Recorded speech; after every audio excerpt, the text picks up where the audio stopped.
ఎప్పుడు మనం బతికుంటే ఏదో రోజు ఎవరికైనా ఉపకారం చేయగలుగుతాం. అర్థమవుతుందా? ఒక వ్యక్తి ఏదో ప్రయత్నం మొదలు పెట్టాడు, పెట్టగానే విజయం వచ్చేద్దా? ఓ పార్టీ పెడితే విజయం వచ్చేస్తుందా? ఓ సంస్థ పెడితే విజయం వచ్చేస్తుందా?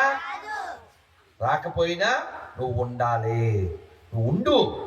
ఏమో ఎవరికి తెలుసు కాలం ఎటువంటి తీర్పు ఇస్తుందో, ఎటువంటి మార్పు వస్తుందో. ఆ వ్యక్తి అలా నిలబడితే అతను ఒక రాష్ట్రానికి సీఎం అవ్వచ్చు, ఓ దేశానికి పిఎం అవ్వచ్చు, అటు ఇటు జంప్ అయిపోతే కంప్ అవ్వచ్చు.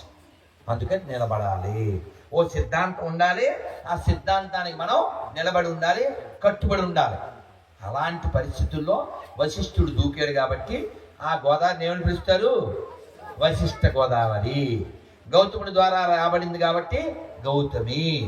అంతేనా? ఈ పశ్చిమ గోదావరి, తూర్పు గోదావరి జిల్లాకి మర్చిపోకూడని ఇంకొక ఆయన ఉన్నారు. ఆయన పేరు అగస్త్య మహర్షి. ఏం పేరు?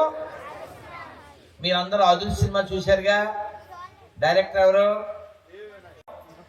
వారి భాష్యం రచించినటువంటి భగవద్గీత. అక్కడ భగవద్గీత తెప్పించాడు ప్రభుపాదుల వారు. అమెరికా వెళ్ళి ఇస్కాన్ స్థాపించారు. వారు వ్యాఖ్యానం రాసినటువంటి భగవద్గీత ఇది. వారు 1896లో కలకత్తాలో పుట్టారు. వారికి 26 ఏళ్ల వయసు వచ్చినప్పుడు వారు వ్యాపారం చేసుకుంటున్నారు. వారికి 2 పిల్లలు.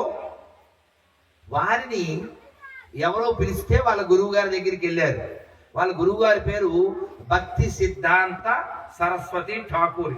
ఈ ఫోటోలో ఉన్న ఆయన దగ్గరికి వెళ్తే వీరు ఇంగ్లీష్ బాగా మాట్లాడుతున్నారని చెప్పి వాళ్ళ గురువు గారు అన్నారు, why don't you go to English speaking world and why don't you spread this Krishna consciousness అన్నారు. నువ్వు బాగా మాట్లాడుతున్నావు ఇంగ్లీషు, నువ్వు ఇంగ్లీష్ బాగా మాట్లాడే దేశానికి వెళ్ళి ఆ దేశాల్లో ఈ భగవద్గీత భాగవతాన్ని కృష్ణ భక్తిని ఎందుకు ప్రచారం చేయకూడదు అన్నారు. అంటే అప్పుడు వారు అనుకున్నారట, నేనేమిటి నా మోహం, 2 పిల్లలు, ఏదో మెడికల్ కంపెనీ, ఇదే మెడిసిన్ తయారు చేస్తారు కదా, ఫార్మాస్యూటికల్ కంపెనీ, నేనా నమస్కారం పెట్టి వచ్చారు ఆయన. తర్వాత మళ్ళీ గురువుగారితో ఉత్తరాలు. ఆయన జీవితంలో 11 ఏళ్ళలో 3 సార్లు ఏమో కలిశారు, ఉత్తరాలు రాసేవారు.